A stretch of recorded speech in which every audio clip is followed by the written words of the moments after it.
Hello friends, good evening. कैसे हैं आप लोग? तो दोस्तों, आज हम पढ़ेंगे बाल्यावस्था के बारे में। हमने आपको शैशवावस्था के बारे में मैंने आपको पढ़ा दिया और शायद आपको क्लास अच्छी भी लगी होगी। आइए अब शुरू करते हैं आज का जो हमारा टॉपिक है। हम सीधा टॉपिक पर बात करेंगे, किसी और बात की हम चर्चा ना करते हुए, क्योंकि हमें सीधा टॉपिक पर आना चाहिए। ठीक है दोस्तों, आज हम पढ़ेंगे बाल्यावस्था के बारे में, यानी कि चाइल्डहुड के बारे में आज हम पढ़ेंगे। चाइल्डहुड यानी कि बाल्यावस्था के बारे में आज पढ़ेंगे, जो कि सबसे महत्वपूर्ण है टॉपिक है। ठीक है, आप सभी को इसको देखना चाहिए और अच्छे से 1 से 2 बार जितनी भी वीडियो आप तक पहुंचाई जा रही है। देखो दोस्तों, एक चीज़ मैं आप लोगों को इन्फॉर्मेशन देना चाहूँगा। मैंने आपको एक तरह से प्लेलिस्ट में मेरी जो पुरानी वीडियो थी, जिसमें सिर्फ और सिर्फ दार्शनिकों को कवर किया गया है, यानी कि साइकोलॉजिस्ट को कवर किया गया है, तो आप लोग उसकी नोट्स बना लीजिएगा। ठीक है, उस वीडियो को देखकर आप लोग चाहिए तो नोट्स बना लीजिएगा, तो आपके लिए बेटर रहेगा। नहीं तो आप 1 से 2 बार सुन भी सकते हैं। ठीक है, आइए अब शुरू करते हैं, किसी और बात की चर्चा ना करते हुए। कहा जा रहा है कि बाल्यावस्था जो है, बाल्यावस्था वास्तव में मानव जीवन का वह स्वर्णिम समय माना जाता है। मानव जीवन का सबसे अच्छा समय कौन सा माना जाता है, यानी कि स्वर्णिम सुनम स्वयं, यानी कि गोल्डन टाइम कौन सा माना जाता है? बाल्यावस्था। हर व्यक्ति चाहता है कि ये अवस्था हमारी थोड़ा सा बनी रहे, इस अवस्था से हम जल्दी से बाहर ना निकलें, क्योंकि ये अवस्था जो होती है, वाकई में एक बार आप कल्पना कीजिए, महसूस कीजिए कि ये अवस्था जो थी हमारी और जो है जिन बच्चों की है, आप सोचिए एक बार कितना अच्छा ये समय होता है। ठीक है, कितना हमें एक तरह से बहुत अच्छा फील होता है इस समय में, जो हमारा रहता है टाइम बहुत अच्छे से खेलने कूदने के, बिना किसी टेंशन की, बिल्कुल एकदम फ्री माइंड रहता है, बिल्कुल कूल रहते हैं हम लोग इसमें। तो यानी कि जो बाल्यावस्था है, इसीलिए इसे बोला जाता है जीवन का स्वर्णिम समय माना जाता है। तो आपको इस पॉइंट को ध्यान रखना है कि जीवन का स्वर्णिम समय किसे माना जाता है? तो बाल्यावस्था को। ठीक है, और यहाँ पर जो विकास होता है, यहाँ पर जो दोस्तों विकास होता है, यहाँ पर विकास जो होता है सर्वांगीण विकास होता है। यहाँ पर जो विकास होता है सर्वांगीण विकास होता है, सर्वांगीण विकास होता है। इस बात को भी ध्यान रखना है कि सर्वांगीण विकास कहाँ से प्रारंभ होता है? तो बाल्यावस्था से प्रारंभ होता है। दूसरी चीज़ें, अब यहाँ पर फ्रायड जी हैं। फ्रायड यानी कि एक चिंतक हैं, और ये मानते हैं, ये कहते हैं कि बालक का विकास 5 वर्ष की आयु तक हो जाता है। इनका मानना है, ये कहते हैं कि मेरा मानना है जो बालक होता है, बालक का विकास 5 वर्षों तक, 5 वर्ष की आयु तक हो जाता है। लेकिन बाल्यावस्था में विकास की संपूर्णतः गति प्राप्त करती है। इनका मानना यह भी है कि बाल्यावस्था से ही विकास की जो संपूर्ण गति प्रारंभ होती है, वो बाल्यावस्था से ही प्रारंभ होती है, और जो भी विकास होना होता है वो 5 वर्ष की आयु तक हो भी जाती है।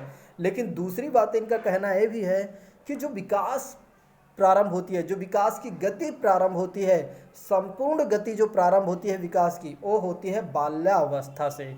दूसरी चीज़ें इन्होंने बताया है कि एक परिपक्व व्यक्ति के निर्माण की ओर अग्रसर यहीं से होता है। एक परिपक्व व्यक्ति के परिपक्वता निर्माण होने की प्रक्रिया जो शुरू होती है, यहीं से अग्रसर होती है, यहीं से प्रारंभ हो जाती है। तो बाल्यावस्था में हमने क्या सीखा? बाल्यावस्था में पहली चीज़ हमने ये सीखा कि इसे जीवन का स्वर्णिम समय माना जाता है। दूसरी चीज़, सर्वांगीण विकास यहीं से प्रारंभ होता है।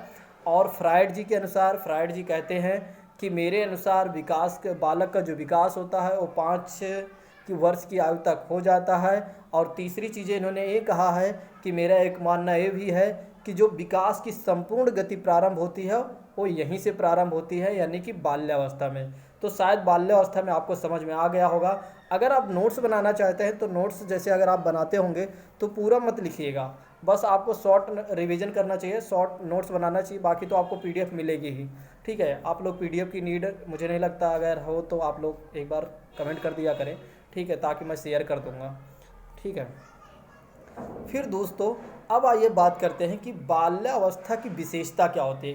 कैरेक्टरिस्टिक ऑफ चाइल्डहुड की बात करते हैं कि बाल्यावस्था की विशेषताएं क्या होती हैं, आखिर बाल्यावस्था की विशेषता क्या होती है, आइए हम जानते हैं। कहा जाता है कि बाल्यावस्था को 6 से लेकर 12 वर्ष की आयु तक माना जाता है। 6 से लेकर 12 वर्ष तक की आयु माना जाता है। कौन सी अवस्था? बाल्यावस्था। लेकिन यहीं पर एक चिंतक हैं हॉरलॉक जी। देखो, आपको मैं इस समय जो पढ़ा रहा हूँ हॉरलॉक जी के बारे में सबसे ज़्यादा मैं यहाँ पर चर्चा कर रहा हूँ। आप समझिए क्यों? क्योंकि ये समझिए कि यहाँ इनसे क्वेश्चन आना 100% तय है इस साल, क्योंकि ये बहुत ज़्यादा चर्चा में भी हैं। और जो अपडेटेड सिलेबस है, देखो सिलेबस जो होता है वो एक बार अपडेट हो जाता है, लेकिन उसमें थोड़ा थोड़ा परिवर्तन होता रहता है। परिवर्तन कैसे होता रहता है? क्वेश्चन पूछने का जो तरीका होता है, जैसे सारे दार्शनिक पूछ लिए जाते हैं, तो कुछ एक कदम आगे बढ़कर ये लोग क्वेश्चन पूछते हैं। ठीक है, तो वही कदम हमारा होना चाहिए, तब हमारे लिए सबसे अच्छा रहेगा।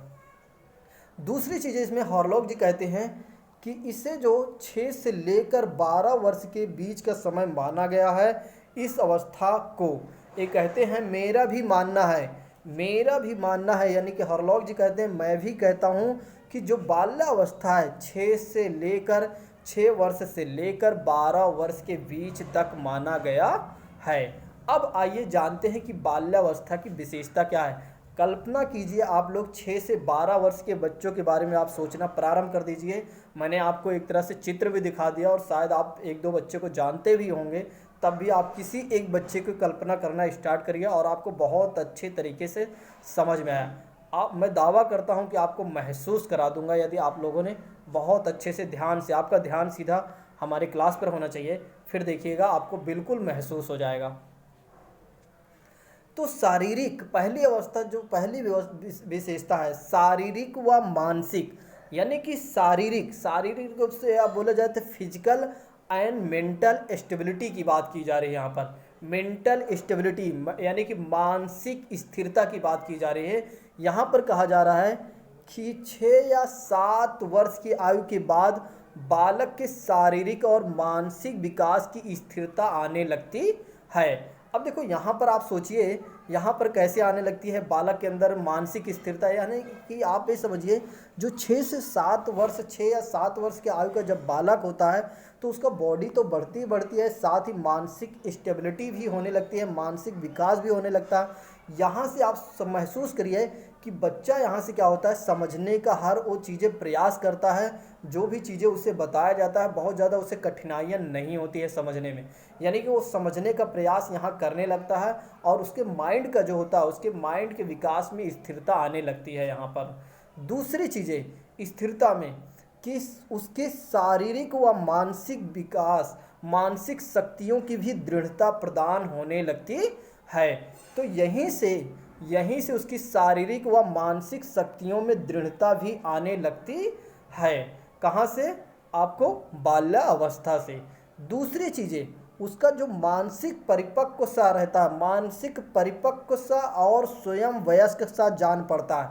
आप कल्पना कीजिए कि जो 6-7 का जो बालक होता है, 6-7 वर्ष का जो बालक होता है, अपने आप को इतना समझने लगता है अब मैं सब कुछ जान गया हूँ। आप देखो, अगर आप कभी उसको दुकान भेजिए और बोलिए कि आप दुकान चले जाइए सामान लेकर आइए, और अगर आप बोलते हैं कि रोड क्रॉस करके जाना, आप ध्यान से जाना, तो बच्चा कहता है नहीं मैं सब कुछ जानता हूँ, मुझे कोई दिक्कत नहीं है, मैं चला जाऊँगा। तो आप कल्पना कीजिए, इसीलिए यहाँ पर कहा जाता है यहाँ पर कहा जा रहा है कि बच्चा जो होता है, यहाँ पर जो बालक होता है स्वयं को वयस्क मानता है, स्वयं को जानता है कि मैं बुद्धिमान हूँ, स्वयं को जानता है मैं अब बड़ा हो चुका हूँ, यानी कि यहाँ पर उसको इतना महसूस होने लगता है। कौन सी अवस्था में? बाल्यावस्था में। और बाल्यावस्था में कब से कब तक? 6 से 7 वर्ष के बालक में इतना स्थिरता आने लगती है। आप तो जानते हो आजकल के जो 2.5 साल के भी बच्चे, 3 साल के बच्चे के अंदर इतनी परिपक्वता आने लगती है, तो मानो 6-7 साल का बच्चा है। ठीक है। दूसरी चीज़ें हैं मानसिक योग्यता में वृद्धि होने लगती है। दोस्तों यहाँ पर एक चीज़ ये भी ध्यान देने वाली है कि जो मानसिक है, यानी कि जो माइंड है उसमें इंक्रीज होने लगता है, माइंड में योग्यता में इंक्रीज होने लगती है, यानी कि मानसिक योग्यता में वृद्धि होने लगती है। ठीक है, जिसमें कहा गया है कि बाल्यावस्था में बालक की मानसिक योग्यताओं में निरंतर वृद्धि होती है। निरंतर यानी कि कंटिन्यूअस वृद्धि होने लगती है। दूसरी चीज़ें कहा गया है कि उसकी संवेदनाओं और प्रत्यक्षीकरण की शक्तियों में भी, यानी कि उसके एक तरह से संवेदना यानी कि जो फीलिंग है, प्रत्यक्षीकरण जो चीज़ों को समझने लगता है, हर वो चीज़ें उसको याद आने लगता है, कोई भी चीज़ें उसके सामने से यदि गुजर जाएगी तो उन चीज़ों को पहचान सकता है। ठीक है, यानी कि उसके एक तरह से यहाँ पर ये भी कहा जा सकता है कि स्मरण शक्ति काफ़ी बढ़ जाती है। ठीक है, शक्तियों में भी वृद्धि होने लगती है। और साथ ही साथ जो आपको ध्यान देने वाली बात है, ध्यान देने वाली जो बात है यहाँ पर, वो विभिन्न बातों के बारे में तर्क विचार करने लगता है, तर्क और विचार करने लगता है, तर्क और विचार करने लगता है, मानसिक योग्यता में वृद्धि होना। ठीक है, और तर्क विचार करने लगता है, बाल्यावस्था की विशेषता एक ये भी मानी जाती है। ठीक है, दूसरी चीज़ें, वह साधारणतः बातों पर अधिक देर तक ध्यान को केंद्रित कर सकता है। उसके अंदर इतनी कैपेसिटी आती है, इतना क्षमतावान हो जाता है कि वह हर बातों को अधिक देर तक ध्यान केंद्रित कर सकता है। उसके अंदर इतनी परिपक्व सा आ जाता है, इतना उसके अंदर समझ आ जाती है। दूसरी चीज़ें कहा गया है कि उसमें एक शक्ति, एक योग्यता और भी उत्पन्न हो जाती है, पूर्व अनुभवों का स्मरण करने लगता है। यानी कि पहले उसने कैसे क्या किया था, उन चीज़ों में भी उसके अंदर योग्यता आ जाती है, पहले की चीज़ें भी अनुभव करने लगता है कि हाँ मैंने पहले कुछ समय ऐसे किया था। कोई भी काम करता है तो उसे लगता है कि हाँ मैंने ऐसा काम पीछे किया हुआ है, और नेक्स्ट काम उसी को करने में उसे किसी प्रकार की कठिनाई महसूस नहीं होती है दोस्तों। ठीक है, तो मानसिक विकास आपको शायद समझ में आया होगा। पहली चीज़ें मैंने आपको बताया, शारीरिक व मानसिक में स्थिरता आने लगती है बाल्यावस्था में। 6 से लेकर 6 या 7 वर्ष के आयु के बाद बालक के अंदर मानसिक और शारीरिक और मानसिक विकास में स्थिरता का आना। ठीक है, साथ ही साथ मैंने ये भी बताया कि शक्तियों का दृढ़ता प्रदान करना। ठीक है, और उसे स्वयं से जान पड़ता है कि अब मैं वयस्क हो चुका हूँ। ठीक है, फिर मैंने आपको बताया मानसिक योग्यता के बारे में, मानसिक योग्यता में वृद्धि के बारे में, कि यहाँ पर वह तर्क विचार करने लगता है और मानसिक योग्यता में वृद्धि भी होने लगती है। अब शायद आपको थोड़ा समझ में आया होगा। दूसरी चीज़ें हैं, नेक्स्ट विशेषता है वास्तविक जगत की संबंध, वास्तविक जगत के संबंध। अब यहाँ पर देखो चीज़ें क्या आ जाती हैं, यहाँ पर अब बालक के अंदर जो काल्पनिक चीज़ें होती है, जैसे कि एक तरह से इमेजिनेशन करने वाली जो सिस्टम होती है, काल्पनिक चीज़ों को यहाँ पर परित्याग करता है। इसलिए यहाँ पर क्या लिखा गया, relation with the real world के बारे में। रिलेशन, देखो आपको इंग्लिश भी थोड़ा सी आनी चाहिए ताकि आपको चीज़ें समझ में आ जाएं। जल्दी चीज़ों को समझना है तो थोड़ी सी इंग्लिश आपको आनी चाहिए, बस मात्र थोड़ी सी। ठीक है, तो यहाँ पर दूसरी विशेषता कहा जा रहा है वास्तविक जगत के संबंध। इसमें क्या होता है कि बालक शैशवावस्था की काल्पनिक जगत का परित्याग करता है और वास्तविक जगत में प्रवेश करता है। तो पहली चीज़ें यहाँ पर हो गई कि बालक क्या करता है, काल्पनिक चीज़ें जो पहले सोचता था कि कुछ ऐसा होने वाला, उसके दिमाग में कुछ एक अलग सा पिक्चर से बना होता है, तो यहाँ पर उसको थोड़ा से वास्तविकता के बारे में पता चलता है, नहीं ऐसा नहीं, ऐसा होना चाहिए। ठीक है, यहाँ पर उसको थोड़ा से अच्छा सा फील होने लगता है, वास्तविक जगत में आना जाता है। बहुत ज़्यादा सपनों की दुनिया में एक तरह से ऐसा नहीं रहता है, जो कल्पना करता रहता है अलग अलग चीज़ों के बारे में। तो यहाँ पर उसके अंदर जो चीज़ें आती हैं, जो यहाँ पर एक तरह से उसकी समझ विकसित होती है, वो काल्पनिक चीज़ों को बिल्कुल परित्याग करके वास्तविक जगत में प्रवेश कर जाता है, वास्तविकता में देखने लगता है। और उसके अंदर सबसे बड़ी जो खासियत है, उसके अंदर जो सबसे बड़ी खास बात उत्पन्न होती है, प्रत्येक वस्तु से आकर्षित होकर उसका ज्ञान प्राप्त करना चाहता है। वह प्रत्येक वस्तु से आकर्षित होकर उसका ज्ञान प्राप्त करना चाहता है। जैसे अब मैं आपको एग्जांपल दूं, मान लो उसने फ़ोन देखा, फ़ोन तो एक मान लो बहुत पहले देख लेते हैं, मान लो सपोज दैट, चलो फ़ोन ही देख लेते हैं। मान लो उसने फ़ोन देखा, अब फ़ोन के बारे में वो जानने का प्रयास करेगा, यानी कि एक वस्तु हो गई फ़ोन।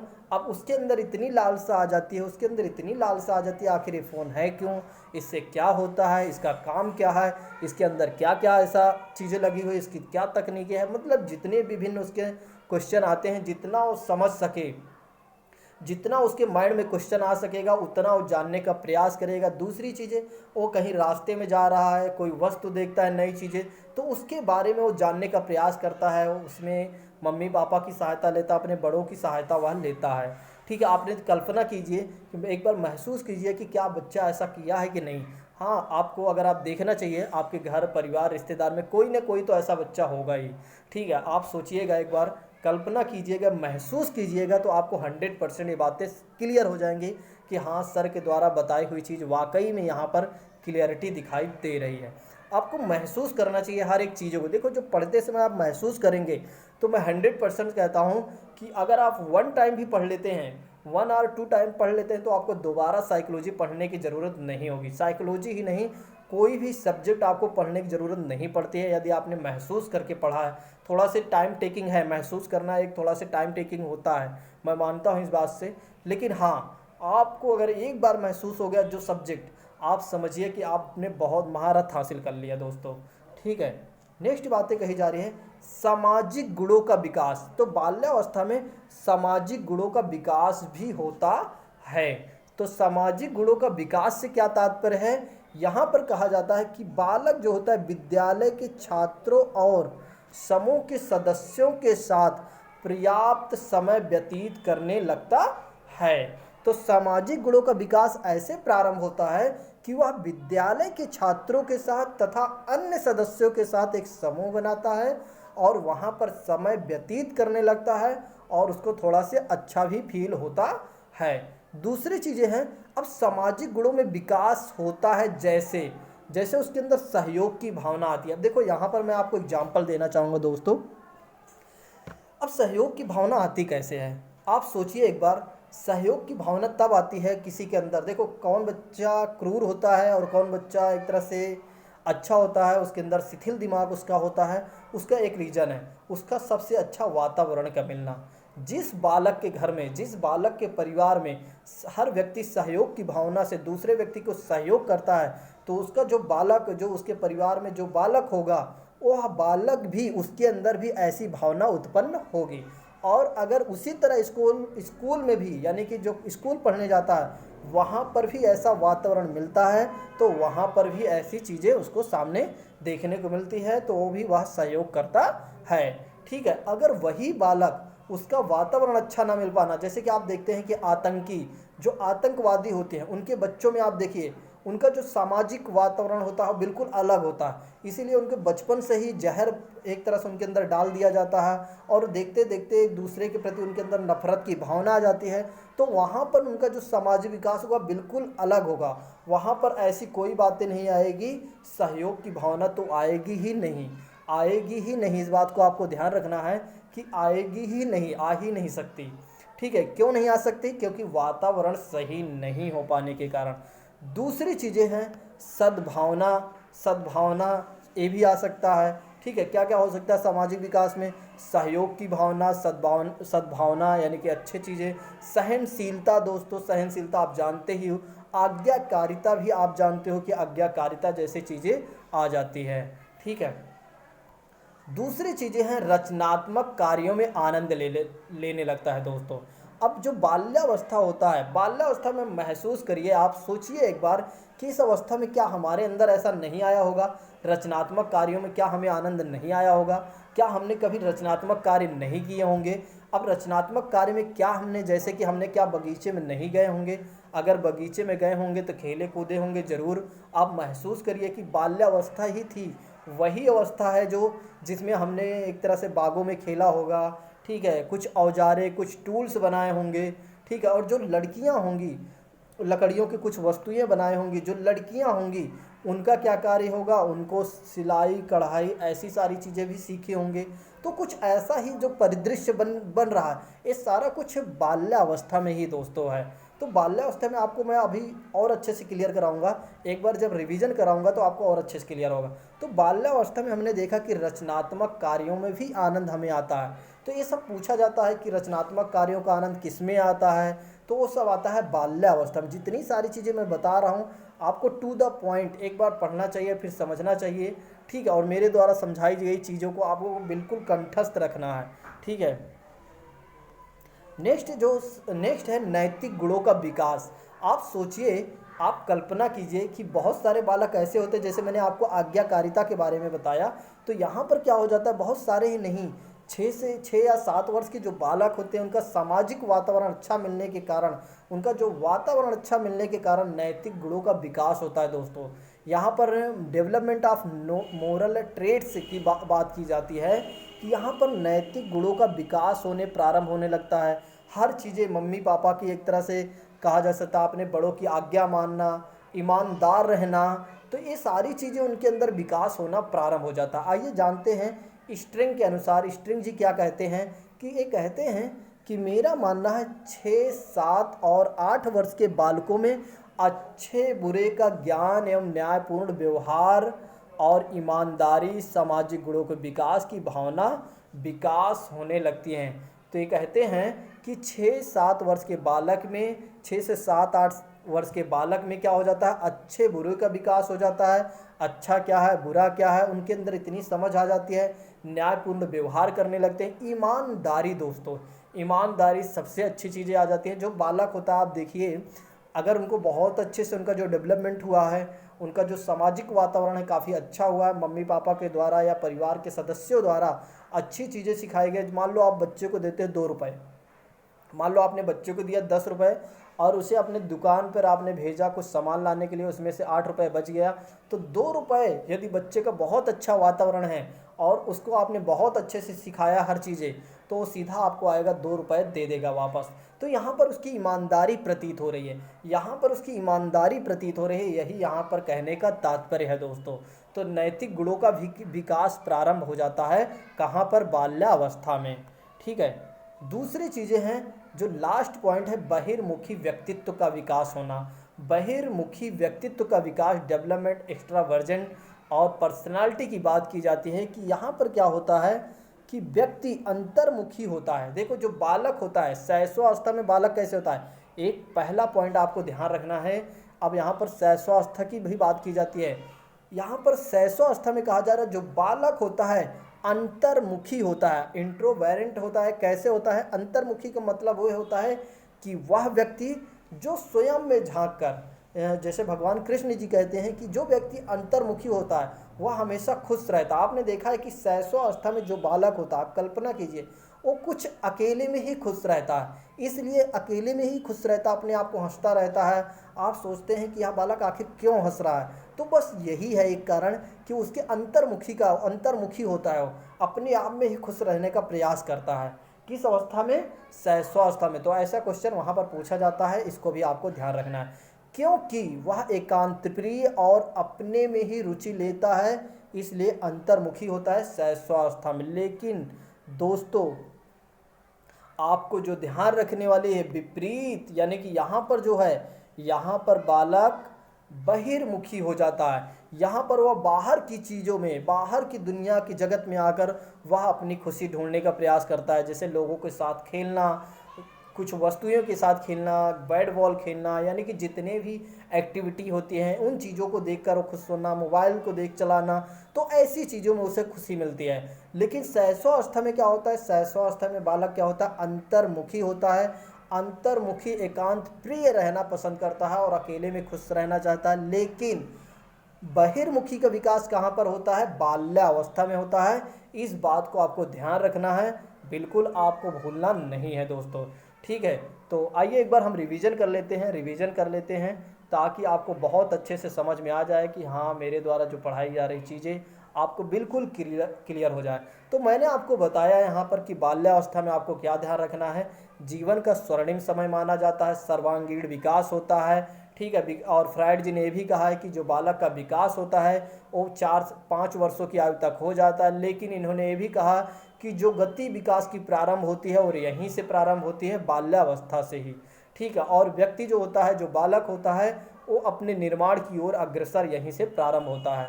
दूसरी चीज़ें मैंने आपको बताया कि बाल्यावस्था की जो विशेषता है, यहाँ पर मैंने आपको बताया 6 से लेकर 12 वर्ष की आयु तक माना जाता है। ठीक है, दूसरी चीज़ें हार्लॉक के अनुसार फिर यहाँ पर मानसिक, शारीरिक व मानसिक स्थिरता का विकास होना, ये भी बाल्यावस्था की पहली विशेषता है। ठीक है, फिर दूसरी है मानसिक योग्यता में वृद्धि होना, जिसमें तर्क वितर्क करने लगता है, और मानसिक वृद्धि में, योग्यता में जो होता है वृद्धि होने लगती है, आपको इतना ध्यान रखना है। और पूर्व अनुभवों का स्मरण करने की योग्यता भी उसके अंदर आ जाती है। ठीक है, कहाँ पर आ जाती है, बाल्यावस्था में ही। बाल्यावस्था में एक चीज़ ये भी हो जाता है, वास्तविक जगत के संबंध में आ जाता है, काल्पनिक चीज़ों को परित्याग करता है और वास्तविक जगत में वह प्रवेश कर जाता है। ठीक है। मैंने ये भी बताया आपको कि सामाजिक गुणों का विकास, जैसे उसके अंदर सहयोग की भावना आ जाती है, सद्भावना की भावना आ जाती है, सहनशीलता आ जाती है, आज्ञाकारिता जैसे चीज़ें उत्पन्न हो जाती है उसके सामने। ठीक है। दूसरी चीज़ें हैं, बालक जो होता है रचनात्मक कार्यों में भी आनंद लेता है, जैसे बगीचों में जाकर खेलना और लकड़ियों के औजार बनाना, उनके वस्तुएं बनाकर खेलना, तरह तरह के खिलौने बनाना। और वहीं पर लड़कियों का विकास सिलाई कढ़ाई बुनाई में आ जाता है। ठीक है। और यहाँ पर नैतिक गुणों का विकास भी होता है, कहाँ पर, यही बाल्यावस्था में है, जिसमें क्या हो जाता है कि ईमानदारी जो होती है सबसे अच्छी नीति, इस ईमानदारी, उसके अंदर ईमानदारी की भावना आती है। ठीक है। इतना अच्छा उसके अंदर विकास होने लगता है। फिर मैंने आपको बताया बहिर्मुखी और व्यक्तित्व का विकास का होना भी एक हमारे लिए एग्जाम्पल है, जिसमें शैशवावस्था में मैंने आपको साथ बताया कि बालक जो होता है अंतर्मुखी देखता है, और लेकिन यहाँ पर बाल्यावस्था में क्या होता है, बहिर्मुखी बालक होता है जो बाहर की दुनिया में खुश रहना पसंद करता है। ठीक है। तो दोस्तों आज के लिए बस इतना रखते हैं। Thank you so much. आप सभी लोग लेक्चर को अच्छे से देखिए, और जो लोग भी नोट्स नहीं बनाए हैं आप नोट्स बनाते चलिए। हाँ, अगर आपको पीडीएफ चाहिए तो मैंने आप तक नंबर भी शेयर किया है, फिर भी आप देख लीजिए 89 20 340 192, यानी कि 8920340192 पर आप मैसेज और कॉल करिए।